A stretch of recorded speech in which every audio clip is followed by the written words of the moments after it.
आज हम present continuous tense को ट्रांसलेट करना सीखेंगे।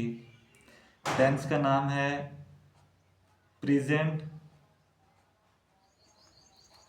कंटिन्यूअस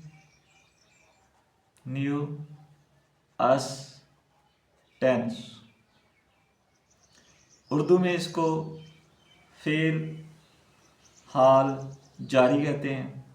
फेल हाल हाल जारी, यानी ये ऐसे कामों को, ऐसे एक्शन को बताने के लिए इस्तेमाल होता है जो जारी हों, at the time of speaking हो रहे हैं। जैसे हम इसके एफर्मेटिव हम सीखेंगे, सादे जुमले कैसे होते हैं, एफर्मेटिव सेंटेंसेस। हम मिसाल एक लेंगे, उसको इंग्लिश उर्दू में जुमला लेंगे, उसको इंग्लिश में ट्रांसलेट करेंगे, फिर उसकी मैपिंग सिखाऊंगा।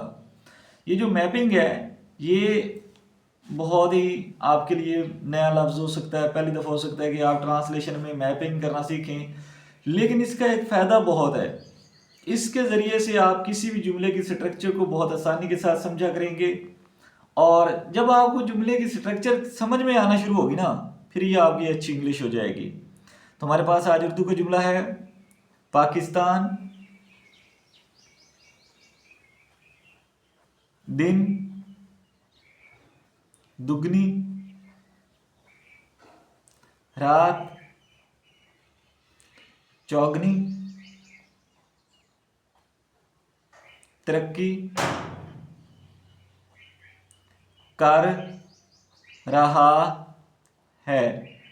सबसे पहले आप इसमें सब्जेक्ट पहचान करेंगे। पाकिस्तान के बारे में ये मालूमात है, जिसके बारे में जुमला की इन्फॉर्मेशन होती है वो आपका सब्जेक्ट होता है। दिन दुगनी रात चुगनी, तरक्की कर रहा है, ये इसका फेल है। तरक्की कर रहा है, अब इसकी आप पहले कॉन्जुगेशन कर लें। बाकी जो चार एस्पेक्ट हैं इसके, प्रेजेंट के चार aspect, indefinite, continuous, perfect, perfect continuous, उनके साथ इसकी मैपिंग कर लें, और सॉरी आप इसकी कॉन्जुगेशन कर लें, यानी गर्दान कर लें। तरक्की करता है, तरक्की कर रहा है, तरक्की कर चुका है, तरक्की कर रहा है। अगर आप जुमले को देखेंगे, पाकिस्तान दिन दुगनी रात चुगनी तरक्की करता है, पाकिस्तान दिन दुगनी रात चुगनी तरक्की कर रहा है, पाकिस्तान दिन दुगनी रात चुगनी तरक्की कर चुका है, पाकिस्तान 4 सालों से दिन दुगनी रात चुगनी तरक्की कर रहा है। तो ये चारों जो एस्पेक्ट हैं प्रेजेंट के, indefinite, continuous, perfect, perfect continuous, उसके साथ इसकी कॉन्जुगेशन हो जाती है, गर्दान हो जाती है, फिलहाल की गर्दान हो जाती है। अब जब आपने ट्रांसलेट करना है तो सबसे पहले आपने इसका सब्जेक्ट लेना है। आपके पास ये है सब्जेक्ट, और ये तरक्की कर रहा है, ये इसका फेल है, वर्ब है। तो सबसे पहले आप सब्जेक्ट लेंगे, पाकिस्तान, ये हम ट्रांसलेट कर रहे हैं इंग्लिश में, पाकिस्तान तरक्की कर रहा है। इस पूरे की जो ट्रांसलेशन है वो इज, क्योंकि ये प्रेजेंट है और कंटिन्यूअस है, इसमें से इज, एम, आर, इन तीनों में से कोई भी हो सकता है। पाकिस्तान इज, यहां पे प्रोग्रेसिंग भी हो सकता है, मेकिंग प्रोग्रेस भी हो सकता है। मेकिंग और प्रोग्रेस।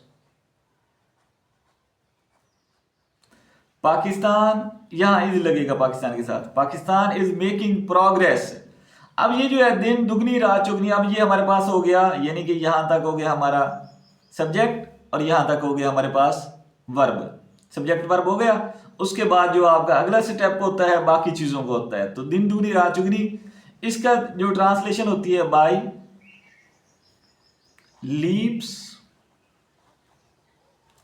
And bounds.